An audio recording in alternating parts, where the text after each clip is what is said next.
తాకట్టులో ఉన్న బంగారాన్ని విడిపించి ఆ రోజు ఆన్లైన్ రేటుకే మేము కొంటాం. Sharma gold company. నమస్కారం, వెల్కమ్ టు సుమన్ టీవీ. నేను గీతాంజలి. ప్రస్తుతం మనతో పాటు ప్రముఖ జ్యోతిష్యులు బ్రహ్మశ్రీ నందిభట్ల శ్రీహరి శర్మ గురువు గారు ఉన్నారు. వారితో మాట్లాడదాం. గురుగారు నమస్కారం అండి. వాగర్థావివ సంపృక్తౌ వాగర్థ ప్రతిపత్తయే జగతః పితరౌ వందే పార్వతీ పరమేశ్వరౌ. సదాశివ సమారంభాం శంకరాచార్య మధ్యమాం అస్మదాచార్య పర్యంతం వందే గురు పరంపరాం. ఆదిత్యాయ చ సోమాయ మంగళాయ బుధాయ చ గురు శుక్ర శనిభ్యశ్చ రాహవే కేతవే నమః. శృంగేరి జగద్గురు పీఠాధిపతులకి, కంచి పీఠాధిపతులకి నమస్కారములు తెలియజేసుకుంటూ కార్యక్రమాన్ని ప్రారంభిద్దాం. గురుగారు, కార్తీక మాసం అలాగే 26వ తారీఖున ఏకాదశి వస్తోంది. ఈ ఏకాదశికి ఏదైనా విశిష్టత ఉందా అండి? 26వ తారీఖు రోజున కార్తీక మాసం బహుళ ఏకాదశి. ఈ ఏకాదశికి చాలా ప్రత్యేకమైనటువంటి ఉన్నదమ్మా. అంటే మనకున్నటువంటి 24 ఏకాదశులు, పౌర్ణమి ముందు, అమావాస్య ముందు వచ్చే ఏకాదశులు, వీటన్నిటిలోకెల్లా తొలి ఏకాదశి ఇలా చాలా గొప్ప గొప్పగా ఉన్నాయి. వైకుంఠ ఏకాదశి ఇలా చెప్పుకుంటారు. కానీ అసలు ఏకాదశి అంటూ పుట్టింది ఈ యొక్క కార్తీక మాసం బహుళ ఏకాదశి రోజున. అసలు ఏకాదశిని మనం ఈ రోజున అయితే ఉపవాసం ఉండి దీక్షగా విష్ణు భగవానునికి యొక్క సంబంధించినటువంటి పూజ చేసుకుంటున్నాం కదమ్మా. ఆ పూజ, ఆ ఏకాదశి పుట్టుకే ఈ ఏకాదశి, కార్తీక బహుళ ఏకాదశి. దీన్నే ఉత్పత్తి ఏకాదశి లేదా ఉత్పన్న ఏకాదశి అని కూడా అంటుంటారు. ఇది చాలా విధానం. కాబట్టి వీక్షించేటువంటి సుమన్ టీవీ ప్రేక్షకులు గమనించాల్సిన అంశం ఏంటంటే, ఎంతో మంది ఈ ఏకాదశి వ్రత మహత్యాన్ని అనుసరించే వాళ్ళు ఉన్నారు, ఆచరించి పుణ్యాన్ని సంపాదించుకున్న వాళ్ళు కూడా ఉన్నారు. కాబట్టి ఏకాదశి తిథికి మూలమైనటువంటి ఈ ఏకాదశి రోజున ఎవరైతే ఉంటారో సర్వ ఏకాదశులలో వచ్చిన ఫలము కంటే ఎక్కువగా ఫలితాన్ని పొందుతారని చెప్పి మనకు చెప్పబడి ఉంది. కాబట్టి అసలు ఈ ఏకాదశి పుట్టుక గురించి మనం తెలుసుకుంటే చాలా గొప్పదమ్మా. పూర్వము అనగా ఈ సృష్టి ప్రారంభమైనటువంటి సమయంలో బ్రహ్మ సముద్భవుడు, బ్రహ్మ ద్వారా ఉద్భవించినటువంటి వాడు తాళజంఘుడు అనేటువంటి యొక్క రాక్షసుడు. ఆ రాక్షసుడు ముల్లోకాల్ని తాను జయించడం కంటే కూడా తన సంతానం కూడా ముల్లోకాల్ని జయించగలిగే శక్తి కలిగినటువంటి పొందాలనే ఉద్దేశంతో తపస్సు చేసి మురాసురుడు అనేటువంటి ఒక రాక్షసుణ్ణి సంతానంగా వరప్రసాదంతో పొందడం జరిగింది. ఆ మురాసురుడికి ఇక ముల్లోకాల్లో త్రిమూర్తులలో తిరుగులేదనమాట. తన యొక్క శక్తితో బ్రహ్మని, సకలాది దేవతల్ని, ఇంద్రాది దేవతల్ని, బ్రహ్మని, శివుడిని సైతం కూడా ఓడించి ఇబ్బందులు పెట్టాడనమాట. అంతటా బ్రహ్మ, శివ, ఇంద్రాది దేవతలందరూ సృష్టి రక్షకుడైనటువంటి విష్ణు దగ్గరికి అందరూ ఈ బ్రహ్మ, శివుడు, ఇంద్రాది దేవతలందరూ వెళ్ళారమ్మా. వెళ్ళిన తర్వాత ఇక నేను ఎలాగైనా కానీ యుద్ధం చేయక తప్పదని ద్వంద్వ యుద్ధము అనగా బాహాబాహిగా 1000 సంవత్సరాల పాటు విష్ణు భగవానుడు యుద్ధం చేస్తాడు. చేసిన తర్వాత ఆ మురాసుడి శక్తి ముందు విష్ణు అలసిపోతాడు. అలసిపోయిన తర్వాత సింహవతి అనేటువంటి ఒక గుహలోకి చేరి విశ్రాంతి తీసుకుంటుంటాడు. ఆ విశ్రాంతి తీసుకునే ముందు సంకల్పం చేసుకుంటాడు, నేను మళ్ళీ విశ్రాంతి నుంచి బయటికి వచ్చిన తర్వాత ఎలాగైనా కానీ నేను మురాసుని సంహరిస్తాను అని చెప్పి సంకల్పం తీసుకొని విశ్రమిస్తున్నప్పుడు, ఆ విశ్రమించిన తర్వాత అతని శరీరం నుంచి ఒక కన్య ఉద్భవించింది. విష్ణువుని వెతుక్కుంటూ ఈ మురాసురుడు వచ్చాడు కదా. ఆ మురాసురుడితో యుద్ధము చేసిన తర్వాత ఆ కన్య ఆ మురాసురుని సంహరిస్తుంది.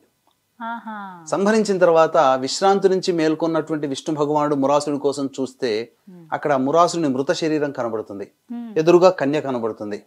ఎవరమ్మా నీవు అంటే, నీ శరీరం నుంచే ఉద్భవించాను మహానుభావ, నీ యొక్క సంకల్పాన్ని నేను నెరవేర్చాను అని చెబుతుంది అనమాట. అంతటా నా యొక్క సంకల్పాన్ని నువ్వు నెరవేర్చావు కాబట్టి ఏం వరం కావాలి కోరుకోమ్మా అని అంటాడు. నాకు 3 వరాలు కావాలి దేవా అని అంటాడు. అంటే ఏమేంటివనంటే, నీకు అత్యంత ప్రియపాత్రురాలిగా నేను ఒక ఉండాలి, నీకు అత్యంత ప్రియముగా నేను ఉండాలి. 2, ఉన్నటువంటి అన్ని తిథులలోకెల్లా నాకు ప్రథమ తాంబూలం కావాలి. 3వది, నాపై ఏర్పాటు చేసినటువంటి తిథి రోజున ఎవరైతే ఉపవసించి నిన్ను పూజ చేస్తారో వారికి అందరికీ కూడాను పుణ్యముతో పాటు మోక్షాన్ని కూడా ప్రసాదించాలి అని చెప్పి వరం కోరుకుంది. తథాస్తు అని చెప్పి వరం ఇచ్చాడు. ఇక ఆ రోజు నుంచి కూడా విశ్వవ్యాప్తముగా ఏకాదశి వ్రతాన్ని ఆచరించడం జరిగింది. ఈ ఏకాదశి వ్రత మహత్యం వల్ల ఎంతో మంది పుణ్యాన్ని సంపాదించుకున్నారు, అలాగే ఎంతో మంది మోక్షాన్ని కూడా పొందారు. అలా ఆవిడ అడిగినప్పుడు వచ్చినటువంటి తిథి ఇవాల్టి రోజు, ఈ ఏకాదశి తిథి రోజున 26వ తారీఖు రోజున ఏకాదశి తిథి. ఆ ఏకాదశి పుట్టినటువంటి రోజు, తిథి పుట్టినటువంటి రోజు. అయితే సైన్స్ పరంగా కూడా ఆలోచించిన ఈ అమెరికన్స్ వాళ్ళందరూ కూడా ఎంతో మంది రీసెర్చ్ చేశారు, ఎందుకు వీళ్ళ ఆయుర్దాయం చాలా ఎక్కువగా ఉంటుంది ఏంటి అనంటే, వీళ్ళు నెలలో ఒక 2 రోజులు ఉపవాసం ఉంటున్నారు అని చెప్పి తెలిసిందమ్మా. ఆ తెలిసిన తర్వాత ఉపవాసం ఉండడం వల్ల ఏం జరుగుతుంది, శరీరం తన తాను రిపేర్ చేసుకుంటుంది. ఆ రిపేర్ చేసుకునే క్రమంలో అనేక మానసికమైనటువంటి శారీరక అంతర్గతంగా ఉన్నటువంటి రుగ్మతలు తొలగిపోయేటివి. అయితే ఏదో ఒక రోజు ఉపవాసం ఉండకుండా వీళ్ళందరూ భారతీయులు అనగా హిందువులందరూ కూడా ఏకాదశి తిథి రోజున ఎందుకు ఉపవాసం ఉంటున్నారు అని చెప్పి కూడా రీసెర్చ్ చేశారు. చేస్తే మన శరీరానికి పౌర్ణమి వెళ్ళిన తర్వాత 11వ రోజుకి, అమావాస్య వెళ్ళిన తర్వాత 11వ రోజుకి ఒక అవినాభావ సంబంధం ఉంది కాలచక్రంలో. అంతరిక్షం నుంచి వచ్చేటువంటి యొక్క తీవ్రమైనటువంటి అమృత లక్షణాలు మన శరీరం ఆ ఏకాదశి తిథి రోజున మన శరీరం గ్రాస్ప్ చేసుకుంటుంది, అనగా స్వీకరిస్తుంది. ఆ రోజున నిరాహారంగా ఉన్నట్లయితే అంతరిక్షం నుంచి వచ్చేటువంటి అమృత కిరణాలు మన శరీరంలో చేరి సర్వరుగ్మతలని పోగొడుతుంది. అది ఏకాదశి తిథి రోజునే. అందుకనే చంద్రగమనాన్ని అనుసరించి ఏకాదశి తిథి వచ్చినప్పుడు మన వాళ్ళు ప్రత్యేకించి ఏకాదశి తిథి రోజున ఉపవాసం ఉండండిరా అని చెప్పి మనకు పెట్టారు. దాన్ని ఆచరణ చేసి చూపించారు. చక్కగా చిరాయుష్యులుగా 120 సంవత్సరాలు ఆరోగ్యంతో బతికారమ్మ ఆ కాలంలో. ఇప్పుడు ఏకాదశి రోజున అన్నము తింటే రాక్షసాన్నము తిన్నట్టుగా మనకు చెబుతారు. అంటే ఎందువల్ల అనంటే, ఆ ఏకాదశి రోజున భోజనం గనక చేసినట్లయితే అందులోంచి ఉత్పన్నమై జీర్ణమైన తర్వాత దాని నుంచి ఉత్పన్నమయ్యే శక్తి మనకు విరోధంగా మారుతుంది, ప్రతిబంధకంగా మారుతుంది మన శరీర ఆరోగ్యానికి. అందుకనే వీక్షించేటువంటి సుమన్ టీవీ ప్రేక్షకులు అవకాశం ఉంటే ఈ ఏకాదశి తిథి రోజునైనా ఉపవాసం ఉండాలి. బ్రహ్మ ముహూర్త కాలంలోనే లేచి కాలకృత్యాదులు తీర్చుకొని చక్కగా ఇంట్లో ఆవు నేతితో దీపారాధన లేదా నువ్వుల నూనెతో దీపారాధన చేసి, తులసి చెట్టు దగ్గర కూడా అష్టదళ పద్మం వేసి దీపారాధన చేసి, విష్ణు సహస్రనామ పారాయణం చేసి బీజాఫలము నైవేద్యంగా పెట్టాలి. సూర్యోదయాత్ పూర్వమే ఇది జరిగిపోవాలమ్మా.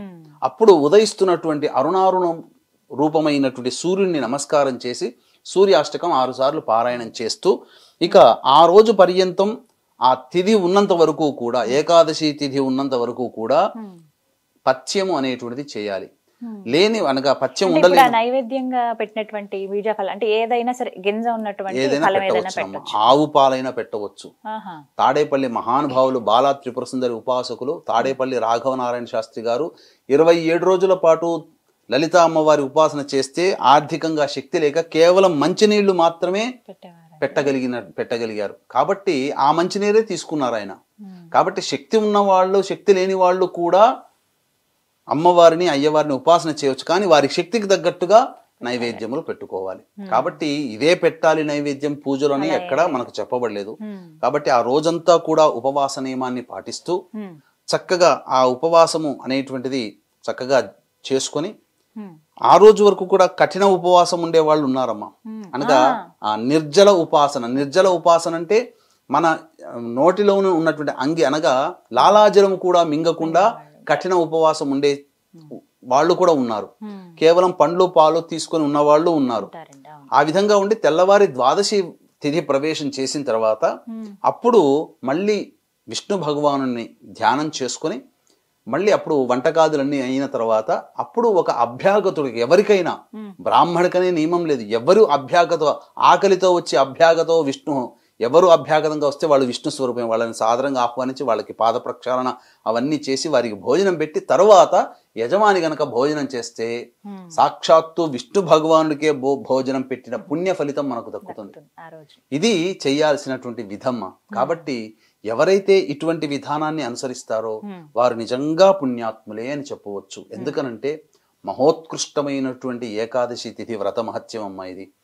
ఈ విధంగా ఆ రోజంతా ఉపవాసం ఉన్న రోజంతా కూడా విష్ణునామస్మరణ చేసుకుంటూ నారాయణ నారాయణ నారాయణ అనుకుంటూ ఉన్నట్లయితే ఇంకా పుణ్య ఫలితం ఏకాదశి తిథి రోజున. కాబట్టి వీక్షించేటువంటి ప్రేక్షకులు ఈ యొక్క ఏకాదశి, ఉత్పన్న ఏకాదశి, ఏకాదశి పుట్టినటువంటి రోజు ఈ కార్తీక బహుళ ఏకాదశి కాబట్టి ఈశ్వరునికి అత్యంత ప్రీతికరమైనటువంటి పుణ్యతిథి కూడా ఏకాదశి. అయితే దీంట్లో ఒక నియమం ఉందమ్మా. ఈ ఏకాదశి తిథి వ్రత మహత్యాన్ని తెలుసుకున్న తర్వాత వ్రతాన్ని ఆచరించాలని చాలా మందికి ఉంటుంది. అయితే ఈ ఏకాదశి కంటే ముందు రోజు దశమి తిథి రోజున పంచగవ్య ప్రాశన చేసినట్లయితే ఇంకా పవిత్రత చేకూరి వారికి సంపూర్ణమైనటువంటి ఏకాదశి వ్రతం. ఈ ఏకాదశి వ్రతం చేసేటప్పుడు చాలా మందికి ఈ విషయం తెలియదు. దశమి తిథి రోజున పంచగవ్య ప్రాశన అనేటువంటిది చేయాలంటే ఆవు పాలు, ఆవు పెరుగు, ఆవు పేడ, ఆవు గోమూత్రము, ఆవు నెయ్యి, ఈ 5 ఈ ఆవు పెరుగు, ఆవు పాలు, ఆవు నెయ్యి, ఆవు పంచకం, ఆవు పేడ, ఇవన్నీ కొద్ది కొద్దిగా అవి స్వీకరించినట్లయితే పవిత్రత వస్తుంది శరీరానికి. తరువాత తెల్లవారి రోజున ఏకాదశి వ్రతాన్ని ఆచరిస్తే సంపూర్ణంగా విష్ణు అనుగ్రహము, శివానుగ్రహం కలుగుతుందని చెప్పవచ్చు. చక్కగా వివరించారు గురుగారు. నమస్కారం అండి. సర్వం శ్రీ ఉమామహేశ్వర పర బ్రహ్మార్పణమస్తు.